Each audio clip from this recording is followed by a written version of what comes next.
Today, I'd like to talk with you about my early days at MIT and the research that I did here. This is a long time ago. I got my PhD in the Netherlands in nuclear physics, and I came to MIT in January 1966, almost 34 years ago.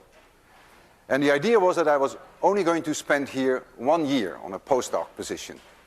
But I liked it so much that I never left, and I don't regret it. I joined the X-ray astronomy group here of Professor Rossi. Now, X-ray astronomy has to be done from above the Earth atmosphere, or at least near the top of the Earth atmosphere, because the X-rays are absorbed by air, unlike optical astronomy and radio astronomy, which can be done from the ground. The kind of X-rays that we measure are not unlike those that your dentist is using when he takes an X-ray picture. The energy range of these X-rays is somewhere between 1 and 30, 40 kiloelectron volts. And if you don't know what a kiloelectron volt is, that's fine too. But you never express the energy of an X-ray in terms of joules, because the number becomes so ridiculously small. During World War II, under Hitler Germany, Werner von Braun developed the V2 rockets for destructive war purposes. It was developed in Peenemünde. Then after the war, the Americans used these V2 rockets for scientific purposes. And the first rockets flights to search for X-rays from the sun took place in 1948. And X-rays were found from the sun. That was quite a surprise. And the power, energy per second, that the sun puts out in X-rays, divided by the power in optical, which is almost all the radiation of the sun, I'll give it the symbol of the sun, is approximately 10 to the minus 7. So only 1/10,000,000th of all the energy comes out in X-rays. So from an energy point of view, it's very, very little. It varies a great deal too, but it is really very little. In 1962, scientists here in Cambridge, among them Professor Bruno Rossi, who was a professor at MIT, and Riccardo Giacconi and Herb Gursky, who were working across the street at American Science and Engineering, attempted to do an experiment to see whether they could detect X-rays from objects outside our solar system. Now, the odds were very low that they were going to succeed. And the reason is very simple. If you take the sun and you move it out to the nearest stars, which is typically 10 to 100 light years, you wouldn't stand a chance to see X-rays. In fact, the sensitivity of the detectors in these days was too low by at least 9 orders of magnitude, a factor of 1 billion. But to everyone's surprise, to everyone's happy surprise, I should say, they succeeded. And they discovered an object which was later called SCOX-1. It's in the constellation Scorpius. X stands for X-rays, and 1 for the first X-ray source in that constellation. The total power output of that source was about 10,000 times more than the sun. That didn't make the source so special, because there are many stars in the sky that radiate way more energy than our sun does. But what's so very special about SCOX-1 that the X-ray power over the optical power for SCOX-1 was approximately 1,000. In other words, the X-rays are the dominated source of energy, and the optical is sort of, let's call it a byproduct, whereas with the sun, the optical is the main thing, and the X-rays is sort of a byproduct. And so the $64 question in those days was, what can these objects be? They must be very different from the sun. And that's what I want to discuss with you. When I came to MIT in 1966, there were about 6 of these X-ray sources known in the sky. Today there are thousands known, but there were 6 then. And they were discovered from rocket flights. These rockets would be launched, typically from White Sands, and they would spend about 5 minutes above the Earth atmosphere. And during those 5 minutes, they scanned the sky, and 6 sources were discovered. I joined here the group of Professor George Clark, who is still a professor at MIT. He was working on observations to be made from very high flying balloons. So we would build a telescope and we would launch it on a balloon and go near the top of the Earth's atmosphere. It's not as good as a rocket flight, which gets completely out of the Earth's atmosphere, but the flights on balloons can last way longer than 5 minutes rocket flights. We could fly hours, and if we were lucky, even days. But the price we pay for that is that even though there was only very little atmosphere left above us, about 0.3% of the atmosphere was left, still that caused an effect of the absorption. So we did lose X-rays that the rocket flights did not lose. But we had the great advantage of many, many hours. To give you a rough idea of what it took in those days, I worked on this with graduate students and with many undergraduate students. A telescope in those days, to build it, cost typically $1 million, and it would take us 2 years to build one. The balloons that we needed to launch them were about $100,000 in those days, and the helium that we needed to get it up was about $80,000, and the weight of such a payload of our telescope was about 1,000 kilograms. These balloons would go up to 140,000 feet, and they were huge. They were about 500 feet across. I will show you pictures of them very shortly. It was a risky business in that no guarantee of success. You bought the balloons. If they worked, so much the better. If they didn't work, tough luck. There was just no way that you could recover the money. They were very thin. The balloons are made of polyethylene, and the thickness of the polyethylene was thinner than cigarette paper.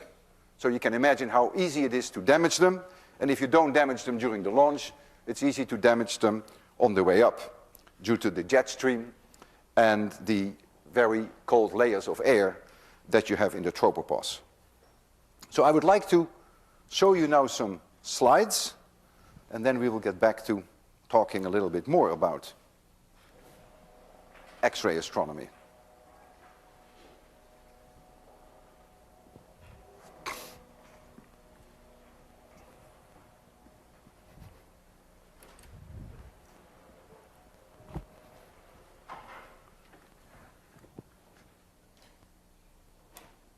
All right, so let's see what we have first.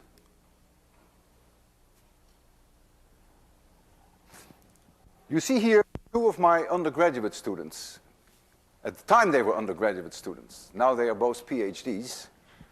And some of you may think that science doesn't have much romance, but there is a lot. They married and they have kids. This is Pat Downey. She's still very important in working with me on Pivot, and this is Jim Ballantyne. They were working on the electronics, which is an enormously tedious task to do the wiring of the electronics. Here you see the plant in Texas where these balloons were built. These were extremely long holes, as you can imagine. And here the gores of the balloon, which are like pieces that you see on a tangerine, on the surface of a tangerine, they were sealed together with heat sealers. And only women were allowed to do this work because it was well known that men are too impatient and make many more mistakes. And so only women were allowed there. It was nothing to do with discrimination, but simply because women were better doing this work. Here a balloon comes out of a box. This is a picture I took in Texas, where we launched balloons from. It's nicely covered with this pink sheet. And we have this huge cloth on the grass, because the balloon is so thin that if you would put it on the grass, it would get damaged right away. I told you the skin is about thinner than cigarette paper. So it's carefully taken out, and we inspect it closely. And in this case, there was some concern that there might be a hole in the balloon.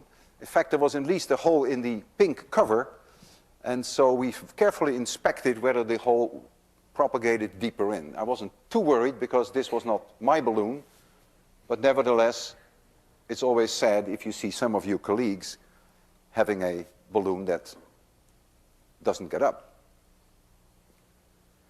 And now I'm taking you to the desert town in Australia, Central Australia, Alice Springs, I've launched many balloons from Alice Springs. And now you get a pretty good idea of what the launch is going to be like. Here is the launch truck, and the telescope is on the launch truck. And all of this is empty balloon. And here is what we call the roller arm. It holds the balloon down, and only this part of the balloon is going to be inflated. Here's the helium truck, and here are the inflation tubes through which we inflate. The inflation takes place almost always early morning or near sunset in the evening, because that's when the wind is very calm and we need very calm conditions. It is this part of the balloon that's going to be inflated, and so there's going to be a huge force, the buoyant force, I hope you all remember Archimedes' law, of several thousands of kilograms force up, and so this vehicle here weighs about 4 or 5 tons to hold it down. And when we launch the balloon, we actually release this arm, we flip this arm up, and so you will see then how the balloon will make it on the way up. So this is Alice Springs, Australia again. The sun is rising, and we started the inflation. You see here the inflation tubes, and we put the helium in the balloon. This is the very critical phase of the launch, because if there's a little bit of side wind and the balloon touches the ground, then it's all over. Then it just gets damaged, and you're bored. You don't even continue. This is a little later when we call this the bubble. This is the roller arm here, and this is all this empty balloon in your direction. And this part is only some 80 feet high or so. And here you see these gores that I told you about earlier. This is all this tedious work that is done by these women who seal these gores together. And they all come together here at the apex in a big aluminum plate. All right, now you see the situation from the launch truck side. Here you see the radar reflectors, so we can follow the flight by radar. You see the telescope here. I won't go into too many details. This is a ballast box which contains about 500 pounds of lead shot, which we can drop on radio command. I believe this was Jeffrey McClintock, who was one of my graduate students at the time. You see here the parachute. There's a connection between the parachute and the bottom of the balloon, and we can cut that on radio command, and then the telescope, we hope, parachutes safely back to Earth. And here's all empty balloon, and here is the bubble, that part that was just inflated.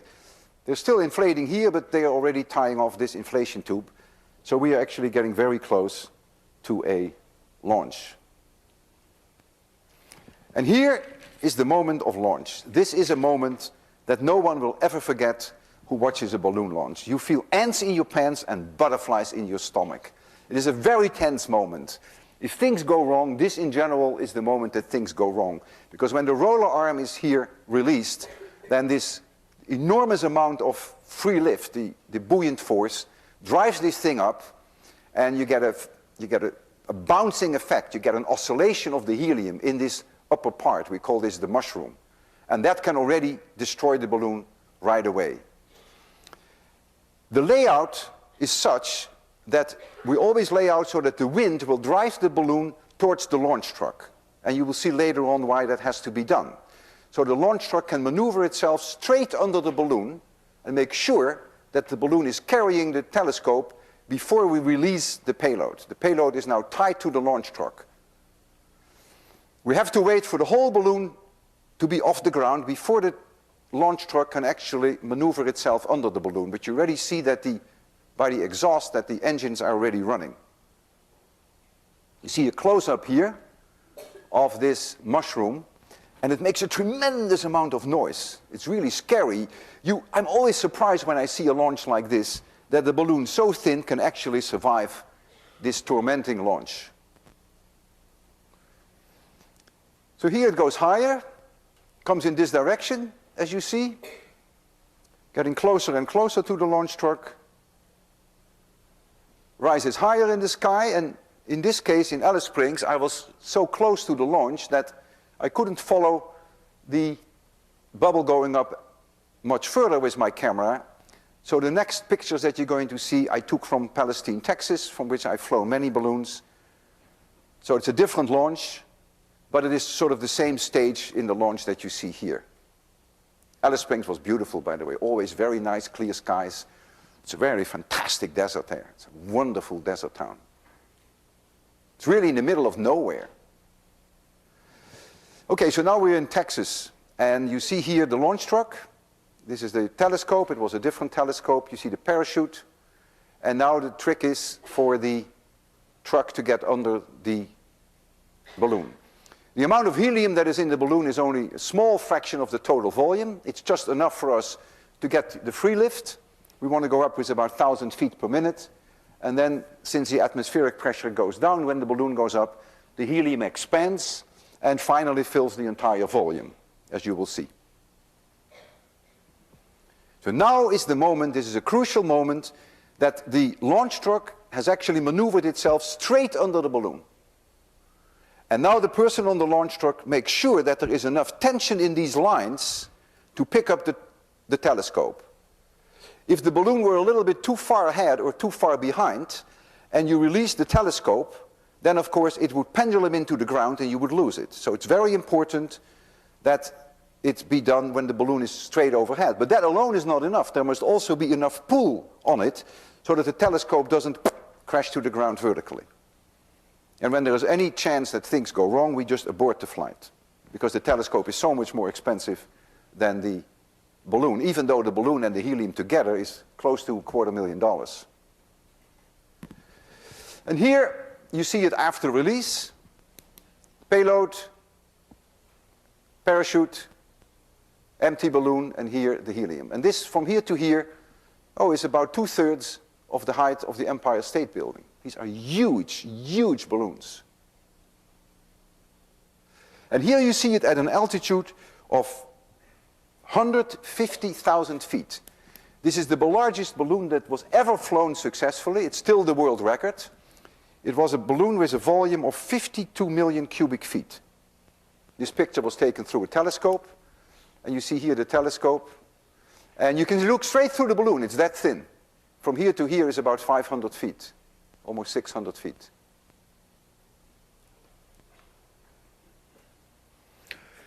All right, here you see my ex-graduate student. He's now Dr. Ricker, George Ricker. He's still staff member at MIT. This is in Australia. A lot of this equipment was built by undergraduates and graduate students of mine. A lot of it we borrowed from the balloon launching stations, and the radio data come in here, and we can command the telescope from here. We can orient the telescope. We can drop ballast. And very important, we can terminate the flight, so that we save the telescope when it starts drifting out over the ocean, because the balloons start going with the wind at the altitude of 150,000 feet, and those winds can vary anywhere from 20, 30 miles per hour to up to 100 miles per hour. We try to fly only during the days that the wind is low, and that's the case in the spring, and in the fall we call that the turnaround. The winds at these altitudes change twice per year. They change from about 100 miles per hour to the west to 100 miles per hour to the east. It happens in the spring and in the fall, and that's when we try to fly, when the winds are very low, when they are in the process of turning around. We follow the balloon at low altitude, 5,000, 6,000 feet. It's a small airplane. I'm sitting here on the airplane. This is a typical airplane that we use to hop from airport to airport and stay as close to the balloon as we can, so that we can give the terminate command, and later we can recover the payload, which is an adventure all by itself. In Australia, that is much harder than in the United States. This was El Paso. But in Australia, there are no airports in the desert, and so that is way harder to hop from place to place. I'm taking you to Australia now. Here's Alice Springs.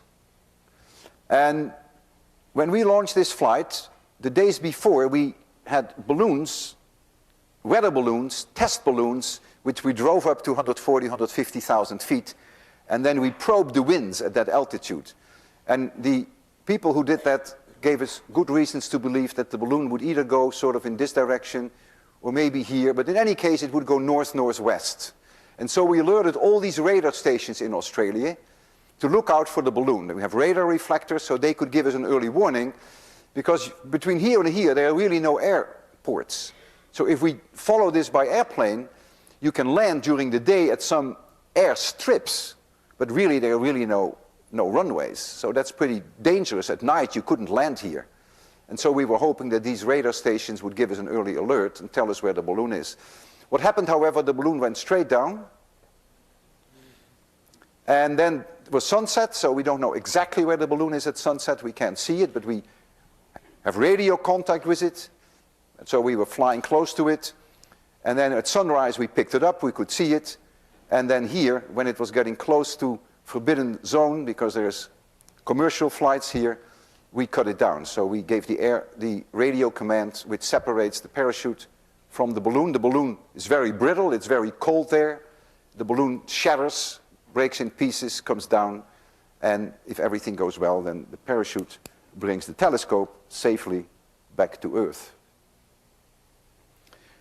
This is the person that we contacted during that flight. You try to draw the attention of local people, and you do that by flying with your airplane low over their house. This person lived in the desert, and his nearest neighbor was some 70 miles away from him.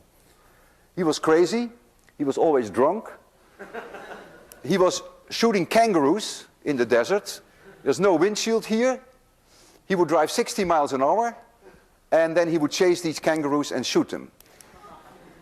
And he had a crazy game, which I didn't like at all. He would put the dog on the roof, and he gave me a demonstration once. I was with him in this truck, and he would drive 60 miles per hour, would slam the brakes, and the dog would catapult through the air. And then he would say, "You can't teach an old dog any new tricks." We encountered wonderful animals during recovery. Koala bear, quiet, peaceful, very lazy, unlike most 801 students. And then when we got close to the payload, it took us a day and a half to get to the payload, there was this nasty goanna. It was about 6 feet long. And let me tell you, I was really scared. It scared the hell out of me. But of course I didn't want to show that, so I said to my graduate student, "There's no problem, these animals are harmless, you go first." And he did. And it turns out they are harmless. And during the entire 4 hours that it took us to recover the payload and get it on Jack's truck, this animal was just sitting still, didn't move at all. That is his way of thinking that we don't see him then. Beautiful animals, these goannas. The Aborigines eat them. It's very precious food, by the way. So here you see Don Brooks, who was an American who came with me. He was an electronic expert. And this is Alice, which was the wife of Jack. You see the payload here, tumbled over, but it's in good condition. The crash pad is there purposely to protect against the impact, to get a lower deceleration. And of course it's okay that that cardboard crash pad is destroyed. That's the whole idea. And then when you come back a few days later in Alice Springs, nothing happens ever in Alice Springs. I mean, it's completely a hole in the ground. So it is front page news, perfect balloon launch, and 1,000 watched the start of a space probe. They call it a space probe. I had a long interview with this news reporter, and I told him that the reason why we have to go high is because of the absorption of the X-rays in the Earth's atmosphere. But the article didn't get that across. They said they fly balloons because then they're closer to the stars. Well, I suppose that is close enough, but it really missed the issue of the absorption of the X-rays, which of course, that's the reason why we have to go up, not because we want to get closer to the stars. Okay, so now I'll go back to the blackboard, if I can find my way.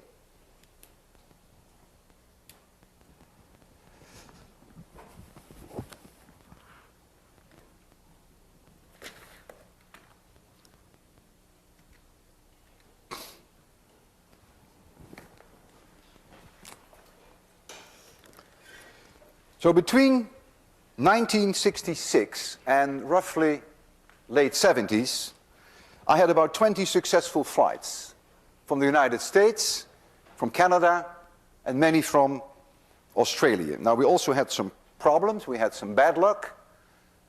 Twice during my flights, the balloons popped. 70,000 feet, there is the tropopause. It's very cold, minus 70 degrees, and there are jet winds, and they beat on the balloon, and then the balloon can burst. And when that happens, We don't have enough time to terminate the flight. We can't separate the parachute from the balloon. It happens all of a sudden. And then, in general, the parachute gets entangled, and then you get a free fall. So the payload is entirely destroyed. And that happened twice. But we were lucky enough that at several occasions we made some interesting discoveries. During the early years of X-ray astronomy, we discovered 5 new X-ray sources. So we doubled the number of sources that were known from rocket flights before us.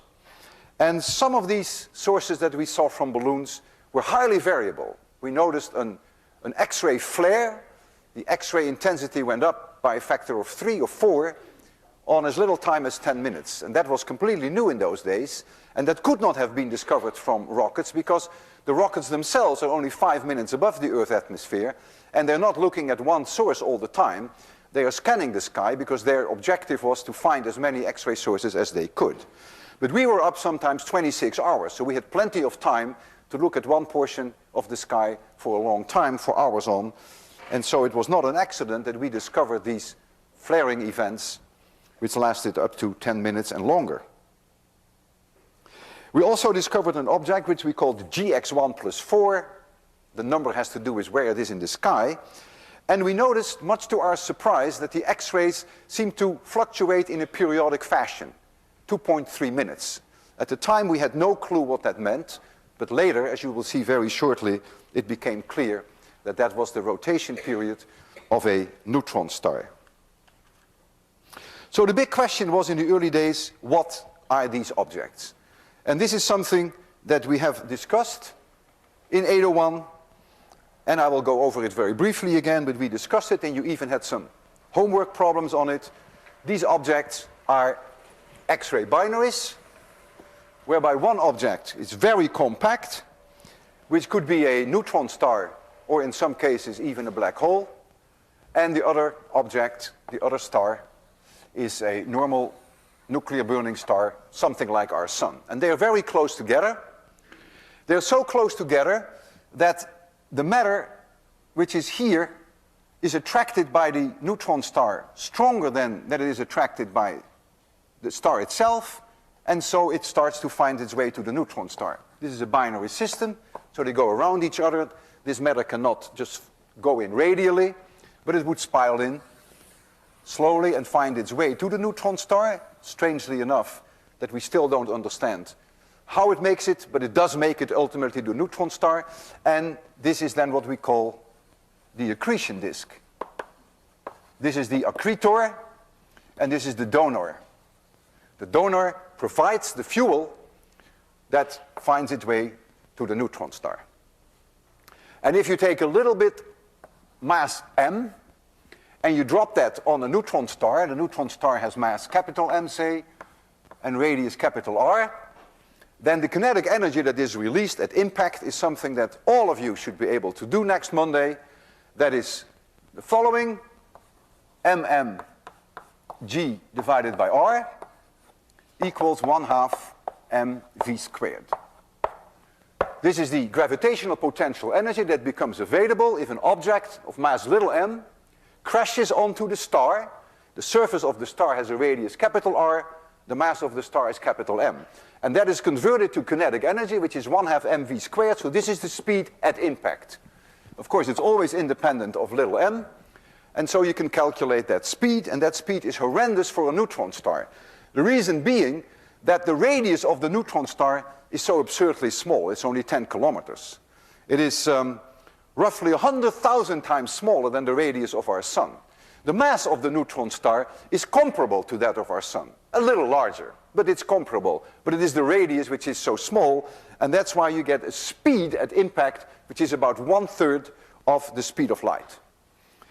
And this kinetic energy is converted to heat for the same reason that when we drop something here on the floor, that the kinetic energy ultimately goes into heat. And so it heats up the surface layers of the neutron star, and the temperature becomes horrendously high, 10 to the 7, 10 to the 8 degrees, 10 million, 100 million degrees. And at that very high temperature, almost all the energy, almost all electromagnetic radiation comes out in the form of X-rays. The sun has a temperature of only 6,000 degrees. Most of it comes out in the form of optical light. But when you go to 10 million degrees, that's no longer the case. The spectrum shifts in favor of the X-rays.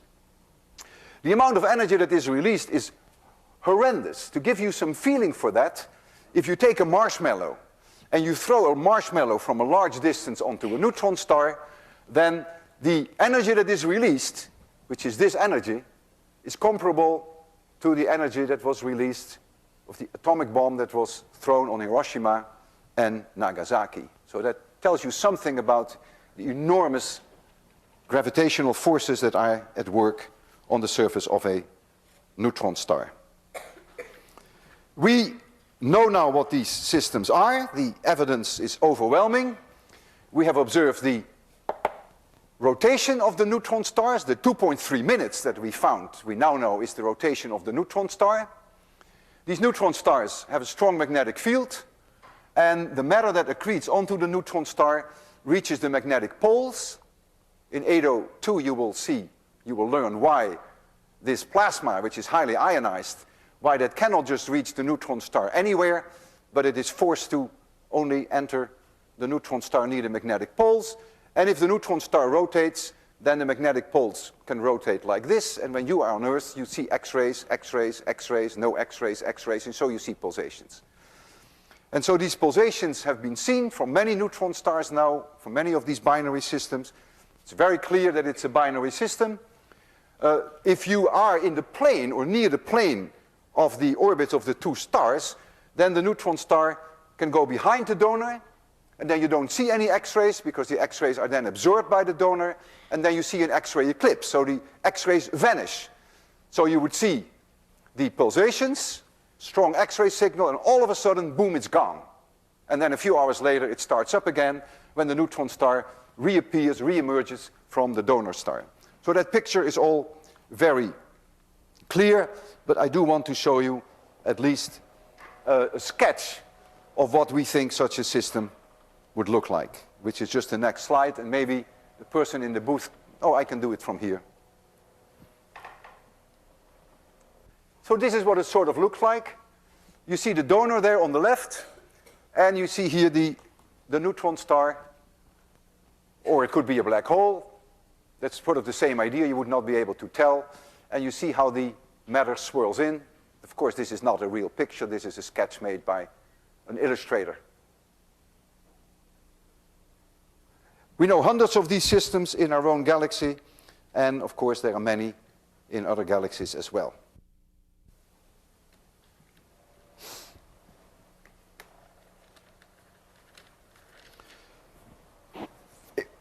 I discussed with you in 801 that if you measure the Doppler shifts of these stars, and if you're lucky, you get the Doppler shift both from the pulsations of the neutron star and from the optical lines in the donor, that you can even find the mass of both the star here and the star there.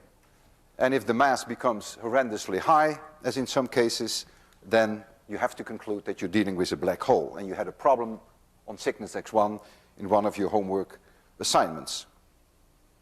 I'm no longer flying balloons, because all the work that I do nowadays is done, of course, from satellites. You get 365 days per year data. You're always above the Earth atmosphere, so that's clearly the way to go.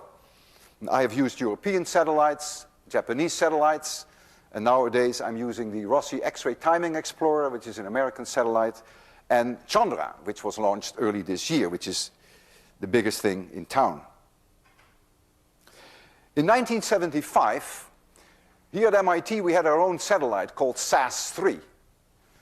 And we operated SAS-3 from the Center for Space Research, which is Building 37, where my office is, 365 days per year, 24 hours per day.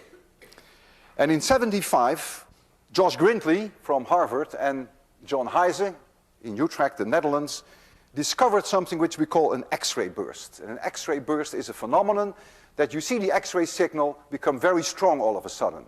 In about 1 second, it becomes 10 times stronger, maybe 20 times stronger than it was before the burst, and it peters out on a time scale of about a minute or so.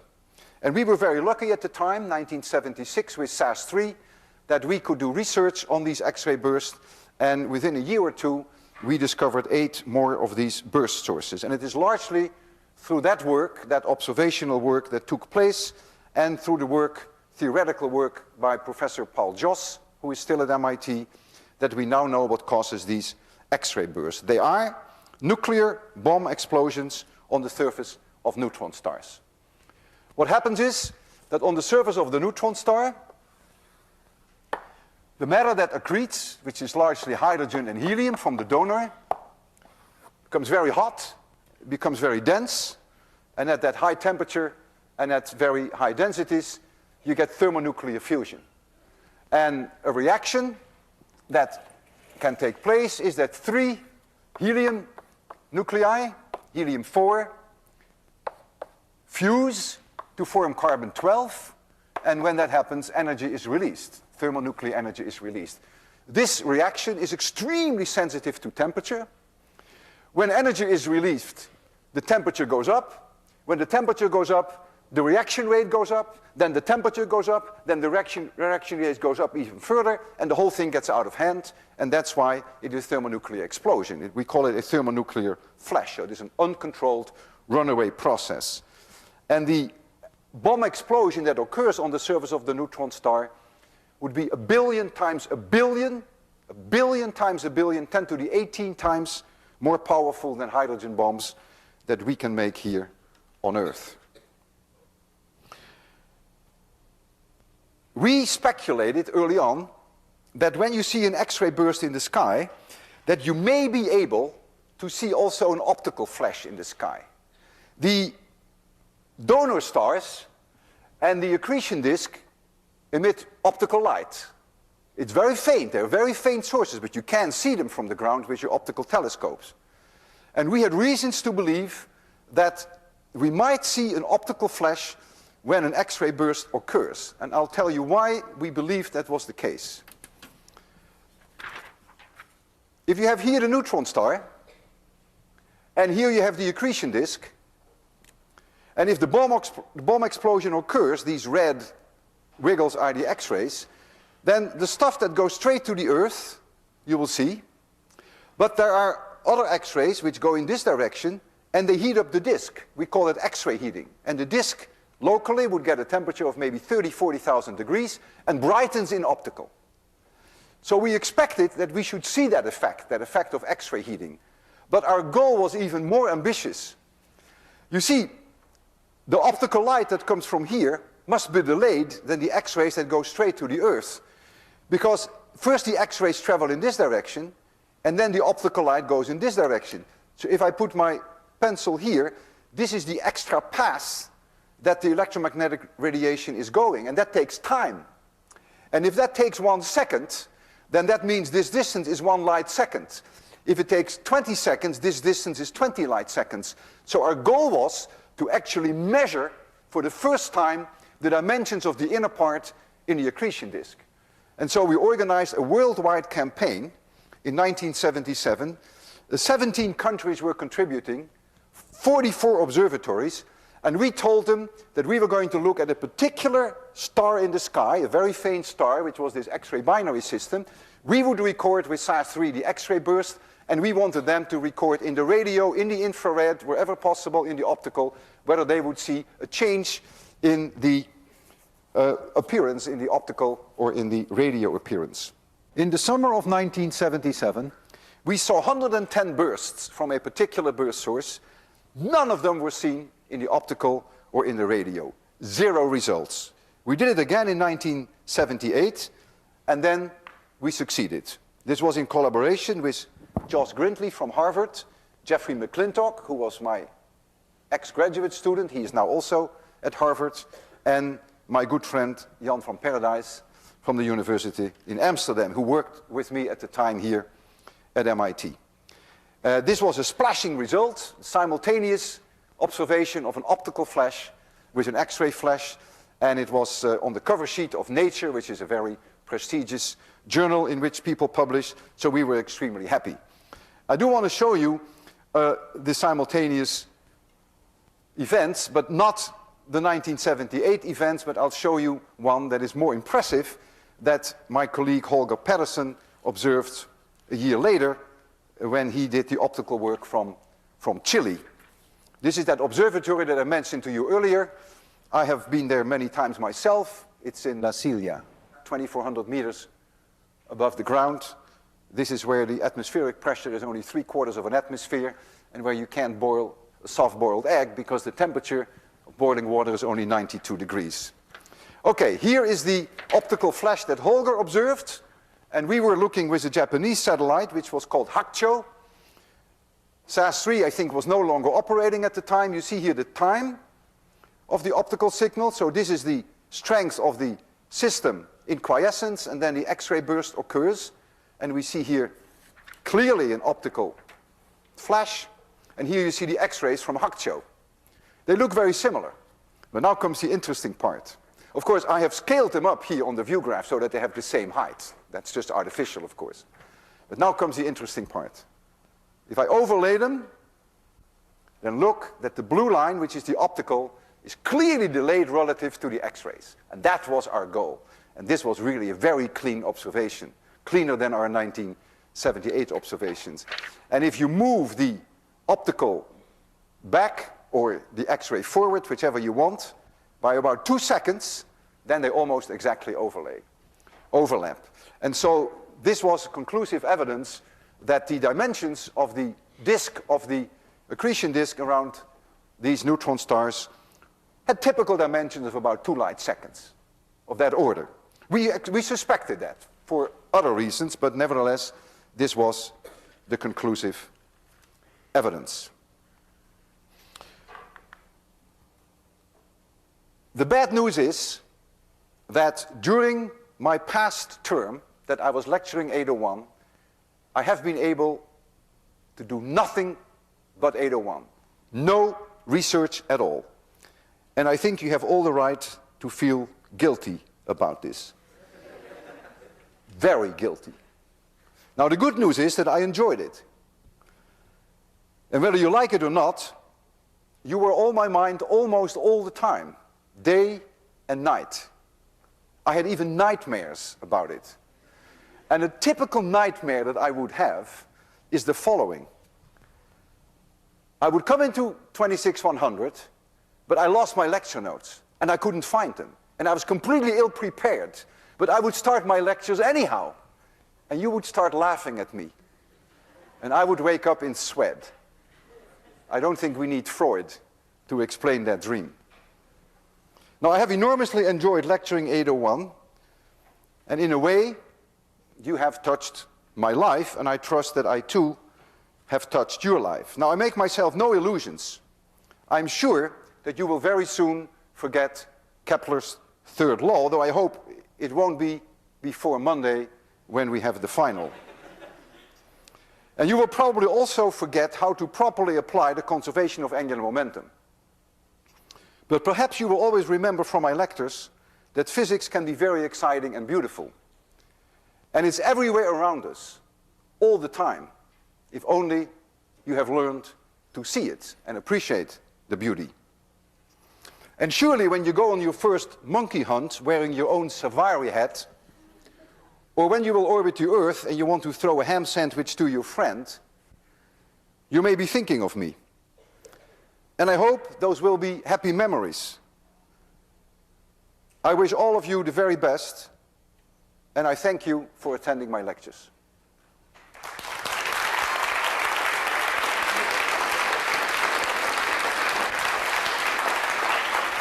Thank you.